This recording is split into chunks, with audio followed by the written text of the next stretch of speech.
Chapter 13, Purity and Purpose. With the Sun Court's royals restored to their true forms, you hasten back to the Moon Palace to prepare for Eclipse's inevitable attack. Garen's hand finds your waist as you step from the carriage, pulling you close just as a raven swoops low to a light on his shoulder.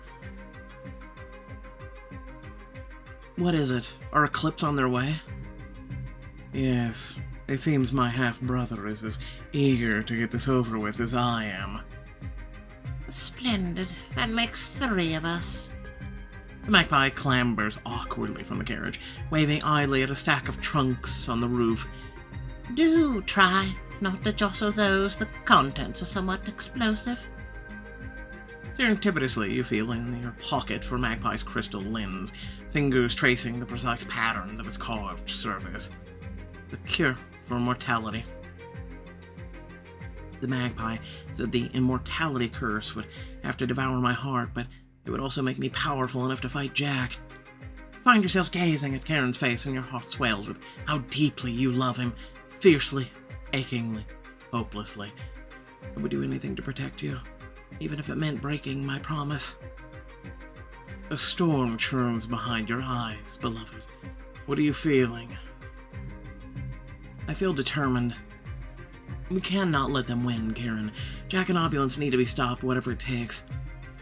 He winks as your hand convulsively clutches the lens in your pocket. Karen presses a kiss against your temple as an almost painfully gentle counterpoint to the crystal ridges digging into your skin.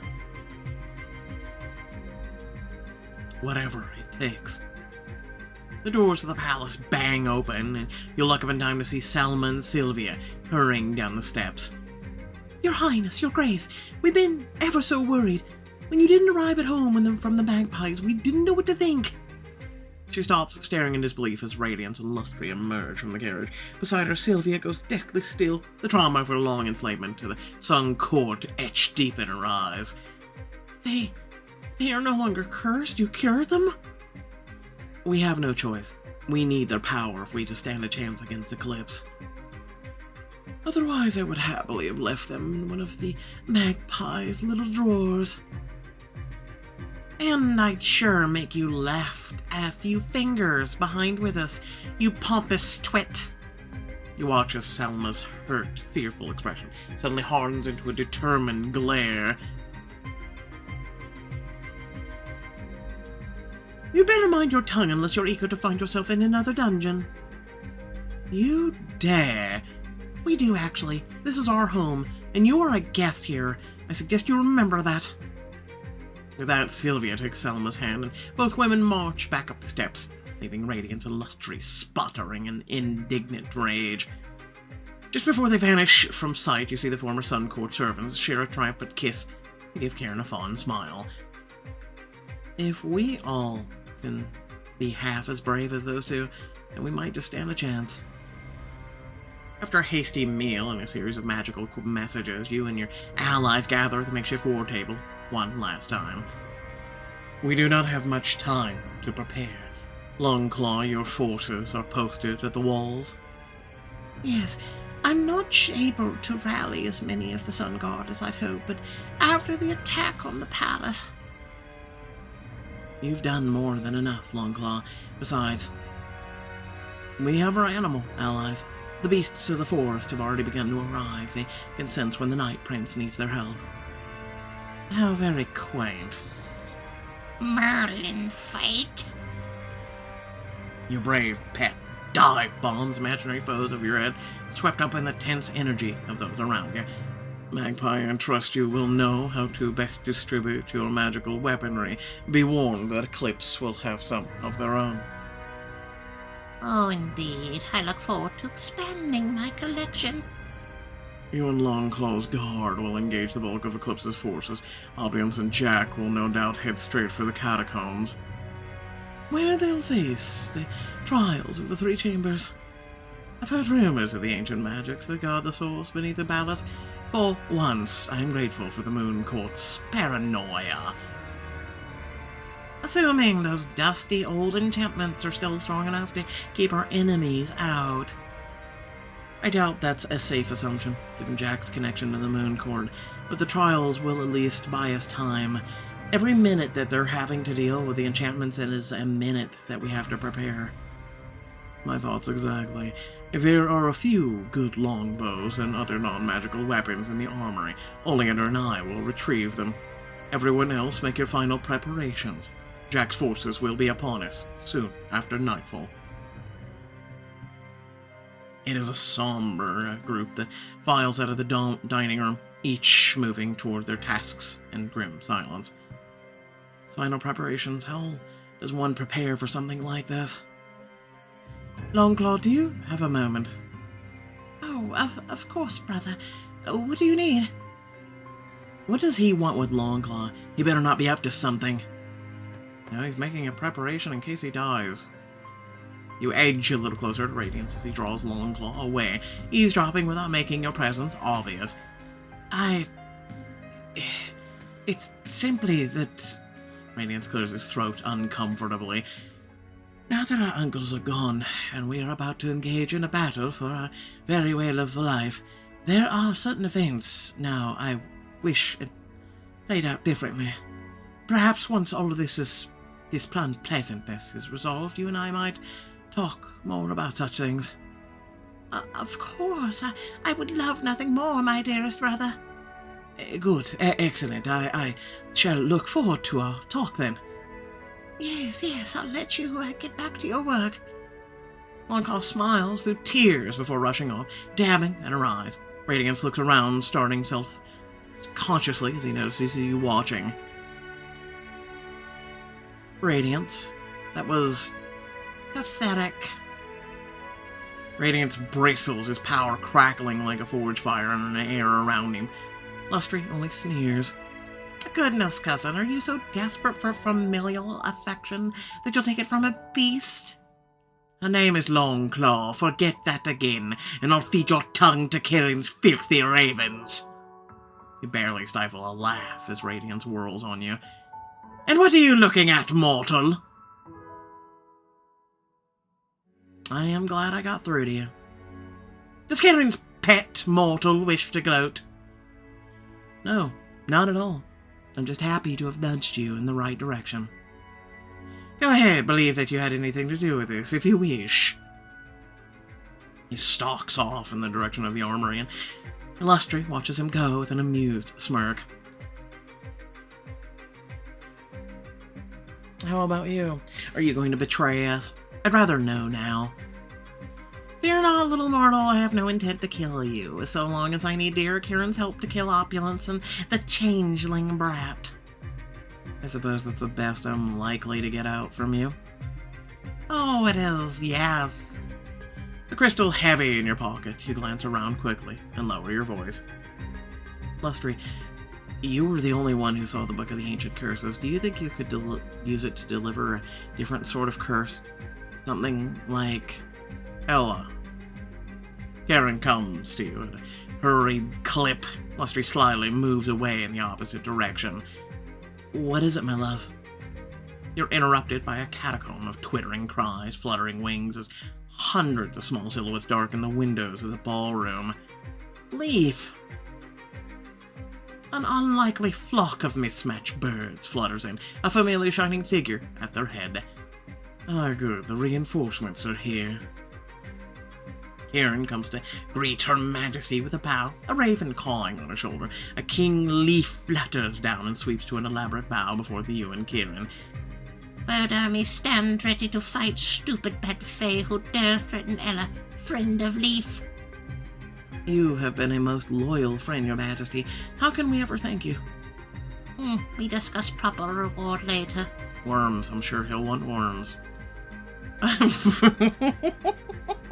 Amy giggle, goddammit. But now to war.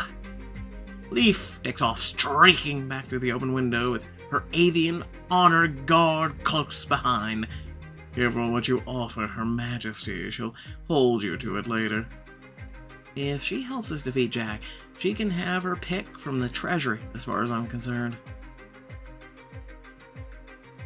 Kieran chuckles, but the sound is hollow. He lowers his voice as he takes your arm. I need to speak with you. Kieran leads you to a quiet corner of the grounds. There's a grim, determined set to his mouth that sinks your spirit. Beloved, the battle is nearly upon us. Don't tell me you're sending me away.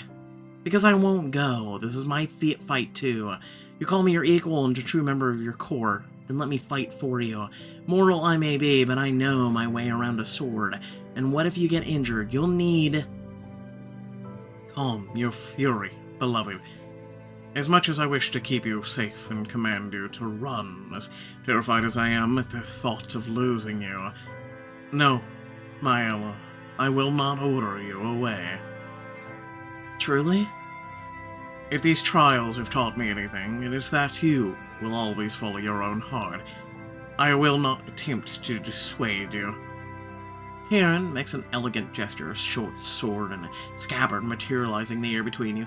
Without a word, he buckles it around your waist. You are no helpless lamb. You are a royal consort of the Moon Court and are my equal in all things. You decide the course of your fate. For good or ill, we will stand side by side to face our destiny. This is your choice. Of course it is. Thank you for understanding. I cannot tell you how tiresome it is to be treated like I am useless and weak. No, beloved, it is I who have been weak. For the first time in a century, I know what it is to fear losing someone I love. But I cannot and will not allow fear to rule me again. Both of us know how it feels for our free will to be stolen away. I should have known I could not protect you by taking yours. You cup his cheek, soothing away the worried frown lines, your heart full of love and agony. I know you will lead us to victory, Kieran. No one knows how to fight their way out of darkness better than you. This is all happening so quickly, I wish we had more time. Perhaps there is a way to steal some. He takes your wrist, exerting the barest hint of a pull, and yet drawing you into him as irresistibly as the tide. Your lips meet, and for a moment nothing else matters. Fear, pain, guilt cannot touch you within the circle of your lover's embrace. Kieran. My Ella, time is short here in the waking world, but in our dreams...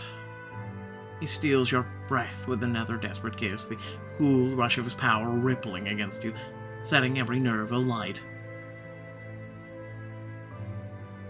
Come with me. Let us live in this moment long enough that I may love you the way you deserve.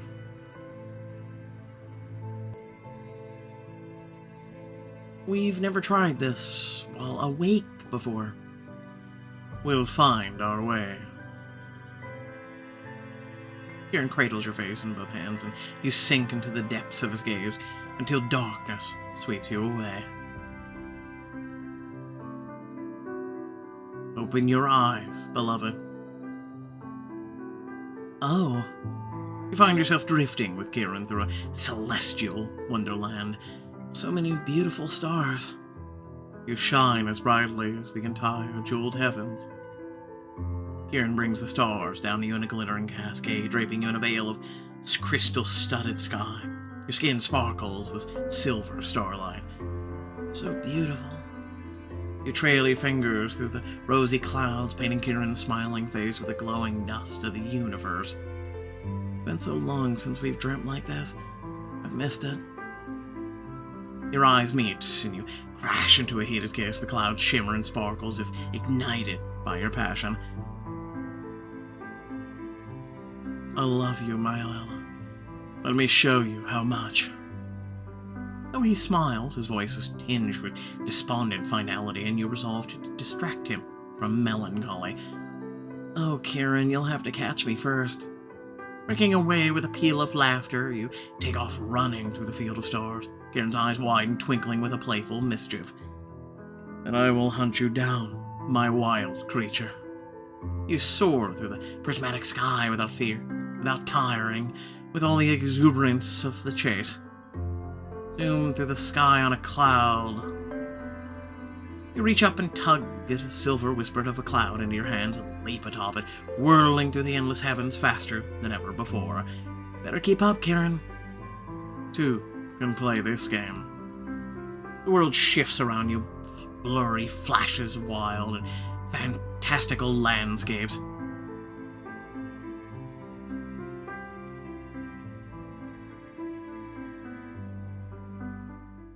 Until suddenly you find your bare feet sailing through the soft moss, the bright moon slashed by branches.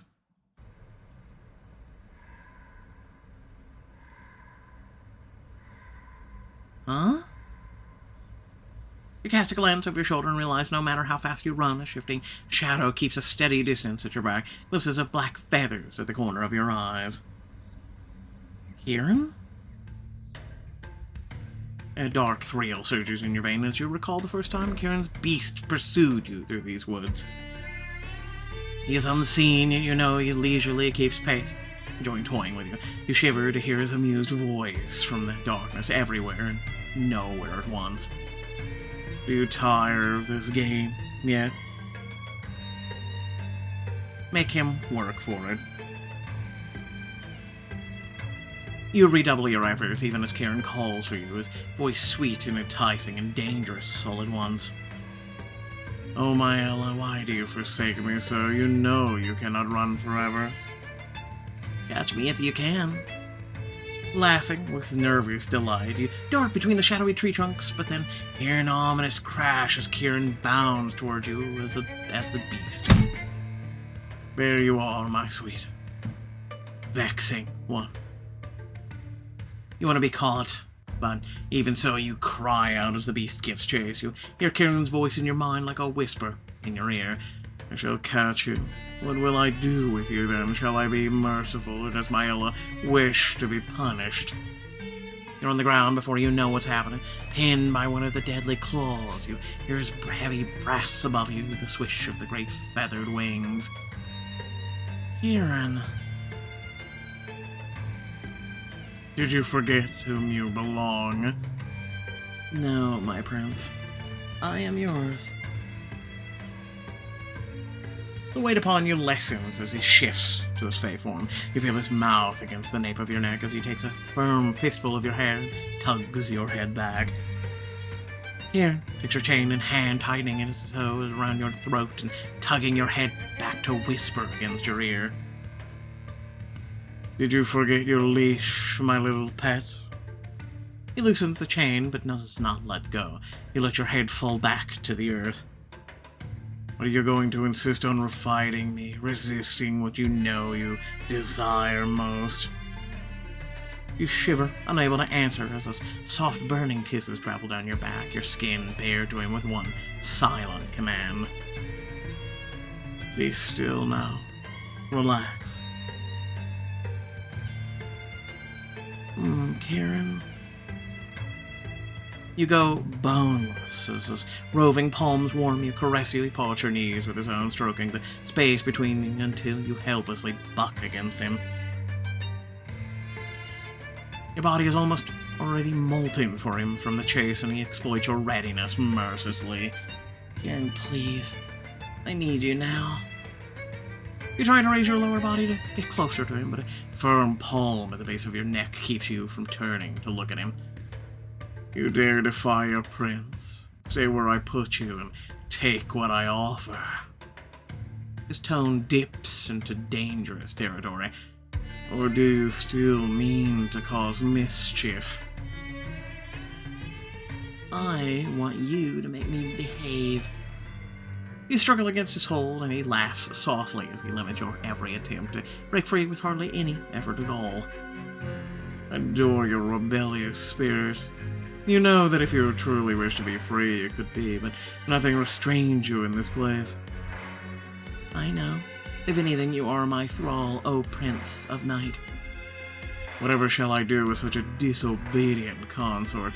You wish to fight me even when I only want what is best for you.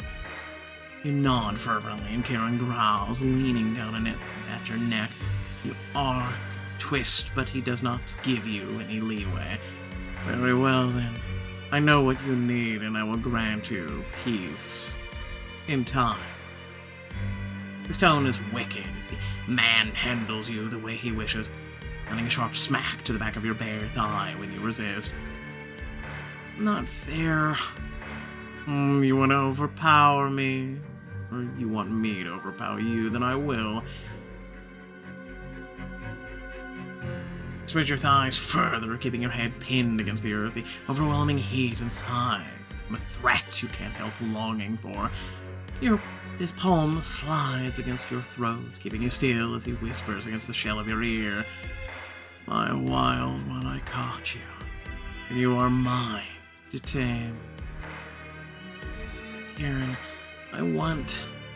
And then, with a single thought, make Kieran's clothes dissolve into black, downy feathers that carpet the ground around you, nestling you in soft warmth. I know what you want, my wild, beautiful thing. Let me have your body and soul. In one swift, breathless-stealing moment, he fills you completely. Oh no.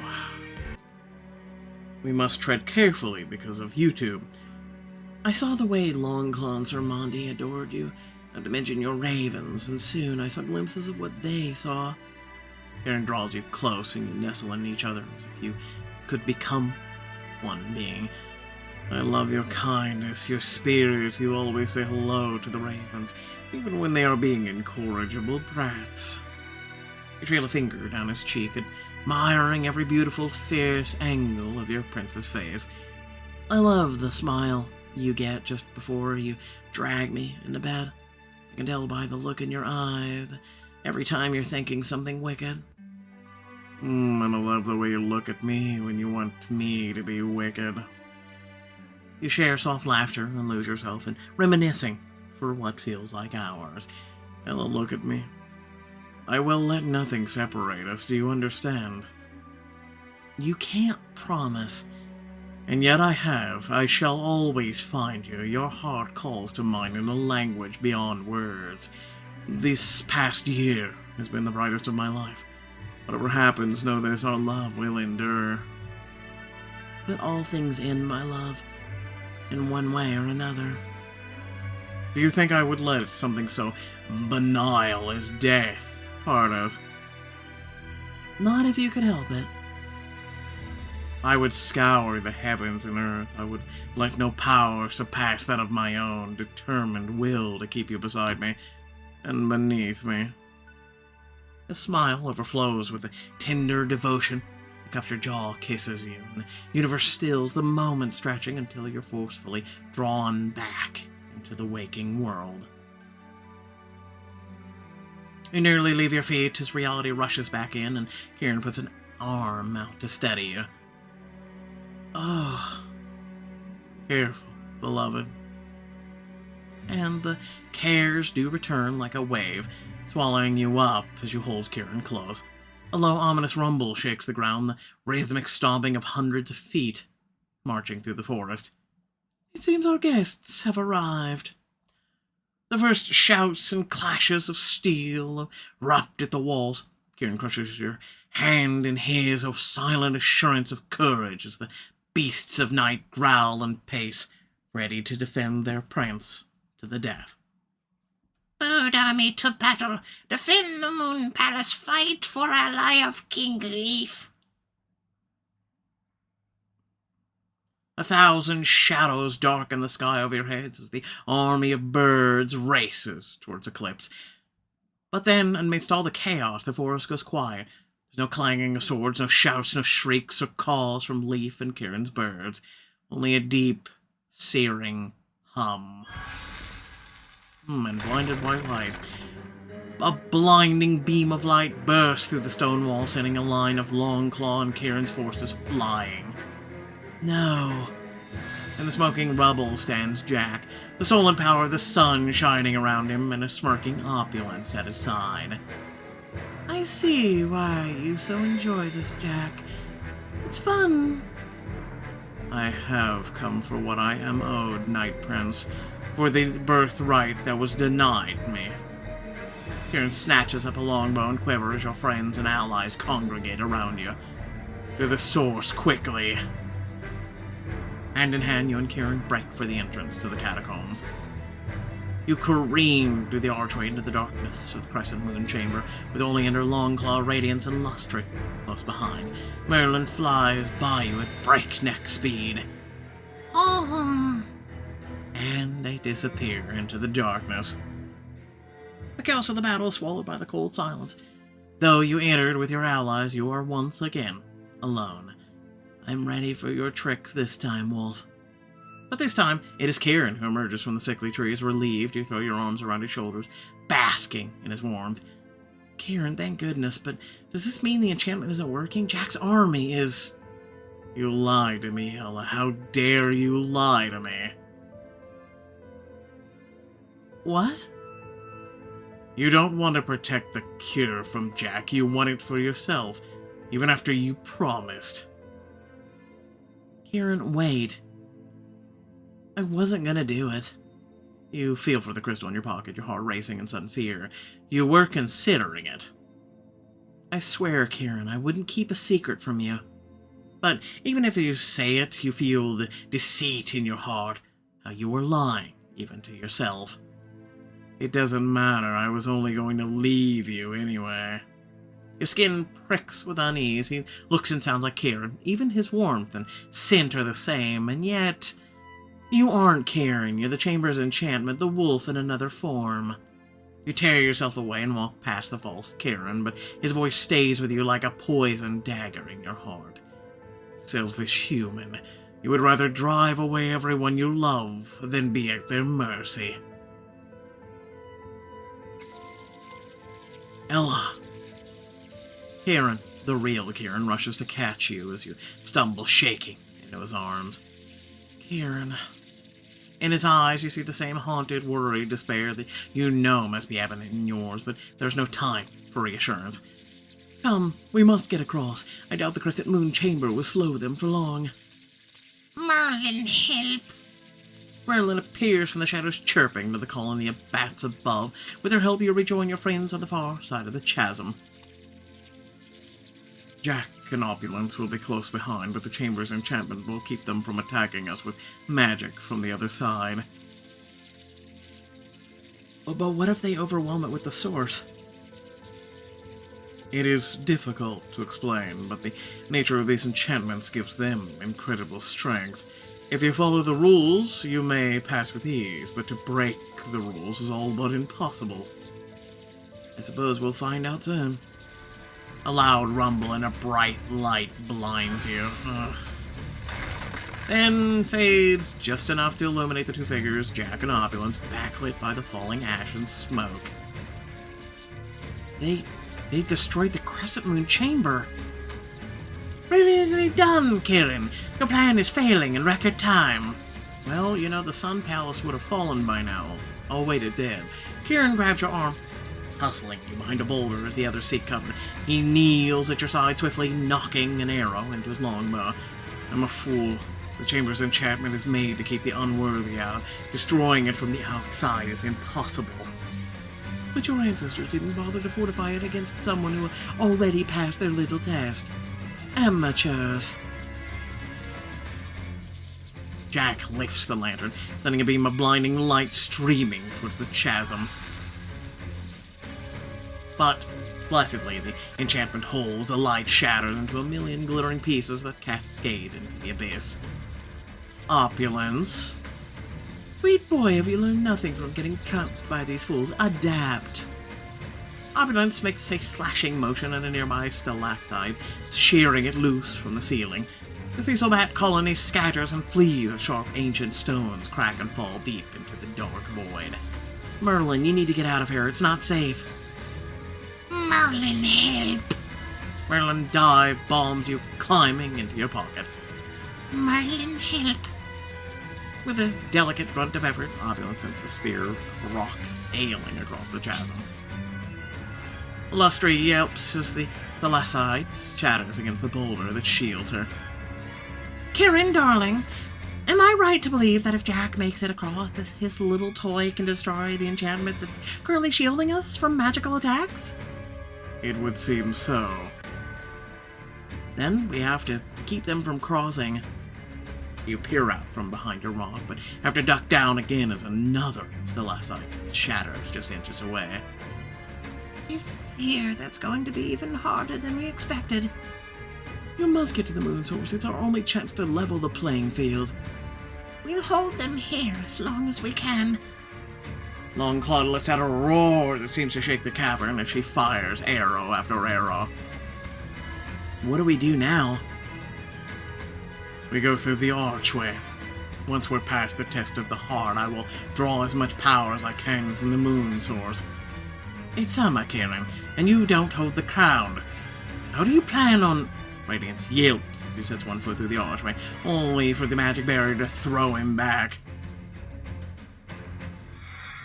Oh, well, if Sweet Radiance's heart isn't pure enough for the moon source, then mine certainly isn't. Kieran's lips press into a grim line, and he urges you ahead of him, but as you lift your hand... What? The chamber's magic is as solid as a stone wall. Dread filters through your blood as you realize... The chamber knows I'm not pure of heart because I've not been honest with Kieran about wanting the mortality cure for myself. You turn, and the look of confused worry on Kieran's face nearly shatters you to pieces. My love, I'm so sorry, I didn't... But the damage is done. Your lies laid bare by the cold light of the chamber's enchantment. Overwhelmed by a flood of shame and tear and heartbreak, you steel yourself for Kieran's judgment. But instead, Kieran takes your hand and gives it a gentle squeeze. Then we will defend the archway from this side instead. Another blast echoes down the corridor and Kieran's grip on you tightens. But if it's to be the case, I want you to be protected. I will use the moon source to weave something to keep you safe. Wear Kieran's garments of protection to help you survive. Not a bad outfit, I'm gonna be honest. Interesting if it's all made all of metal. Kieran reaches through the archway, drawing on the source to weave close-fitting garments of shimmering moonlight onto your body. It feels so light, like I'm wearing nothing. Your words draw a wicked smirk to Kieran's lips. If only, beloved. With this you need not fear magic nor physical weapons. What about us? Kieran's lips curls in a disgusted, vindictive smirk. A privilege reserved for the consort of the Moon Court. You hear a sound behind you and turn just in time to see... Hi, Jack. How are you? No. Jack brandishes the lantern in one hand and an iron sword in the other. The crown of Olafay hangs from his belt. I'm going to take that crown from your smoking corpse, little mutt. Red gold fire blooms in her hands, streaking towards Jack like meteors. Radiance stands beside her, hurling blades of sunlight that leave shadowy afterimages in your vision. For the Sun Court. The iron sword dances in his hands like a living thing, flame and sunlight fizzling into nothing as the cruel blade shears through them. The Sun Court fell before me, and so will you. A wave of golden fire erupts from the lantern, filling the tunnel. There is no escape. I get so tired of blinding light in these games. You instinctively bring up your arms to shield your face, but then magic blossoms from your clothes, enveloping you in a cocoon of moonlight. You stare in wonder as the fire surges past, leaving you untouched. Kieran, crouched behind a luminous shield of his own, smiles in satisfaction. The moon source protects its own. Lustry cackles beside a furious Radiance, both unburnt as the hairy Jack with blades and searing sunbeams. You think a Sun Court royal could be hurt by its own source? That power is our lifeblood, mongrel. Then why does the source do my bidding now? You think yourself better, but you lust for power, just like any fae. He brazenly lunges, thrusting her blade towards Jack's heart. Jack sidesteps her attack, bringing the iron sword scything down. Lustry shrieks in rage as the iron cleaves through flesh and bone. She falls, staring in disbelief over her severed right hand, still clutching her sword in dead fingers. Lustry! Radiance falters for the barest moment, more than enough for Jack to slip past his guard and slice a deep gash across his stomach. No! You almost run to help, but then Jack levels his iron blade at you and Kieran. Jack, please, your father wouldn't want all this bloodshed. Do not dare speak of him. Kieran's blasted mother abandoned us. Our mother, she wronged us both by keeping us apart. You could have come to me. You could have been my brother. As if any fae would look upon a changeling with anything but contempt. Kieran moves to attack, but Jack opens the lantern, blasting you and Kieran back from the door with another wave of consecrated sunlight. I'm getting tired of sunlight at this point. The force throws you back from the archway even as your garment absorbs the blistering light. When the spots leave your eyes, you see Jack standing before the entrance to the full moon chamber. Jack, stop. Think about what you're doing. No one is meant to hold this much power. When Radiance took the crown from Kieran, it nearly destroyed the world. You don't know what will happen. Oh, that's where you're wrong. I know exactly what will happen, and I'm counting on it. The full moon chamber still won't let you pass. There's no purity in your heart, Jack, only hate. He pauses just before the archway. In the pale light of the enchantment, his eyes are bottomless wells of anguish and power, like Kieran's were when you first met. Pure does not mean kind. I've spent over a century honing myself to be a weapon with a single purpose. Nothing could be more pure than that. The sun source flares as Jack steps forward, then passes through the barrier as if there were nothing but smoke. No. For a moment, the world is still, and then it breaks. With the entire wall reduced to rubble, you can only watch helplessly as Jack strides towards the moon source. And the moon source won't respond to Jack. Not while you're still alive. He is my mother's son. His claim to the source is as good as mine. No, Kieran, that's not true. Even as you speak, the source flares at Jack's presence. Jack opens the lantern's chamber, and the silvery ribbon of power reluctantly starts flowing into its new home. Kieran, Ella! Longclaw comes stumbling down the tunnel, carrying an unconscious Oleander. She gently lays them down, careful of the arrow sticking out of their side. Eclipse overwhelmed us, and they won't be far behind.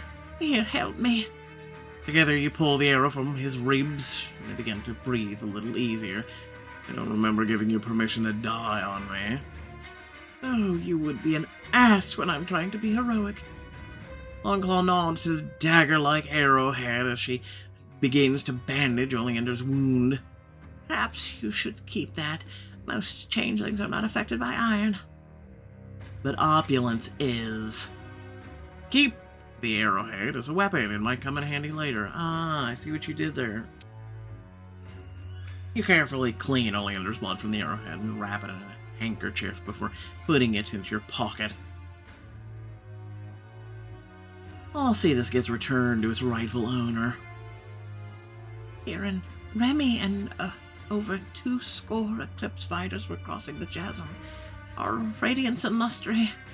Over there, both are alive for now, but they are likely too injured to fight. Longclaw hurries over to her relatives, her great paws shaking as she does her best to tend to their wounds. With Jack busy siphoning the moon source, your allies bleeding all around you, more enemies on their way, you cannot help but keep the despair from your voice.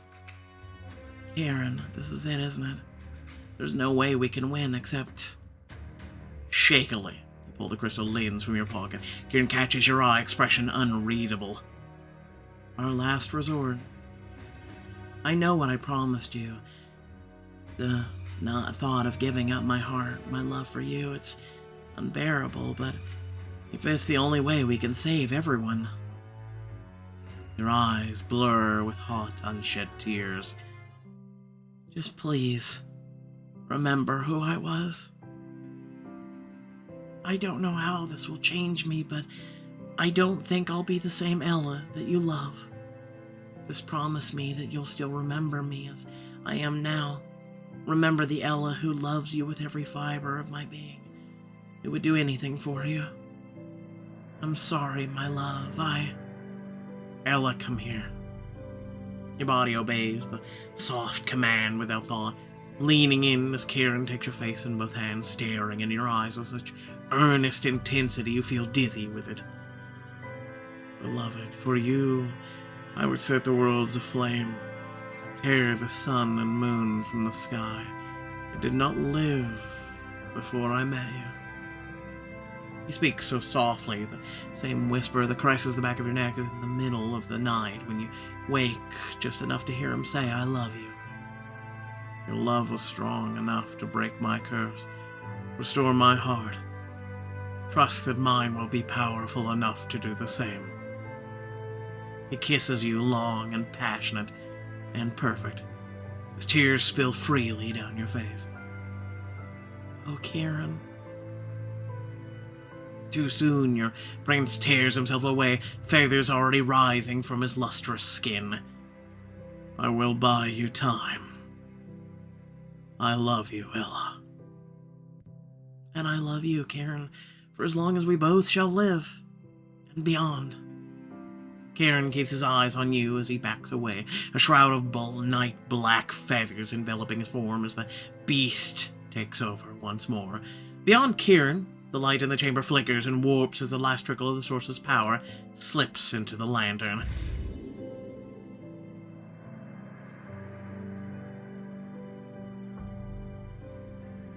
He's done it. At last. Now, we only need to claim the artifact, and Kieran streaks forward like a dark thunderbolt, snatching the crown of Alfei from Jack's belt. Jack whirls, releasing a blast from the lantern. Kieran narrowly dodges, and instead the beam hits the ceiling, burning a massive hole all the way through to the sky above. Damn you. I won't let you get in my way. With an unearthly howl of rage, Jack transforms. What? Where Jack once stood is now a massive winged stag. Terrible, majestic like some primordial forest spirit, golden eyes glowing fierce as the sun. I don't think that thing's really majestic, I'm just saying.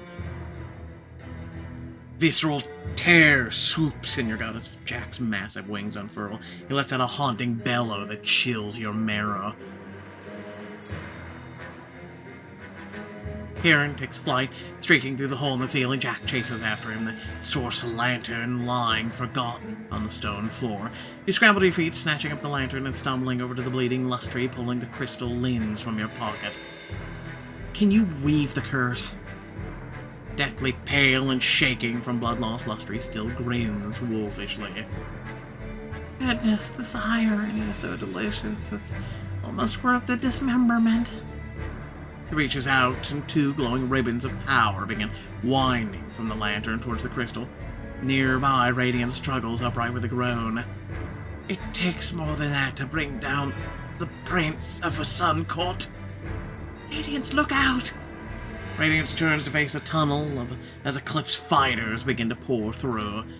There they are! Archers, fire! Longclaw, get down! Radiance pushes Longclaw to the ground as he conjures a brilliant golden shield to cover them both. Amazed, you watch the volley strike Radiance's shield, leaving jagged holes even as they burn to ashes. Finally, one arrow slips through the gaps, then another and another, falling like iron rain around Radiance and Longclaw. I've got you, sister. I've got... But in his next breath, a bolt strikes true, lodging itself just above his heart. No! It's a fatal blow, and all of you knew it. He grits his perfect teeth and holds the shield in place until the final arrow strikes, and he crumples to the ground. Radiance! Longclaw lets out an anguished wail that becomes a roar. She crawls to him, weeping as her voice goes ragged. No, Radiance, why did you do that? I didn't ask you.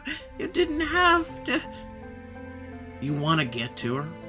But then the lantern flares, power surging around the crystal, forming a brilliant spear of silver and golden light that illuminates Lustrie's cruel smile from below. This is going to hurt, little mortal. Wait. The spear slams into your chest and you scream as your heart burns white hot inside, pumping fire through every vein. Kieran.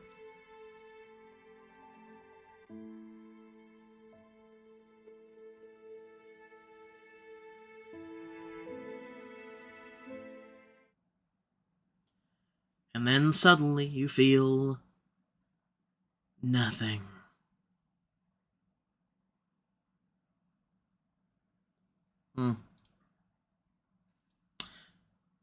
Without further ado, thank you for watching. Please remember to like, share, and subscribe.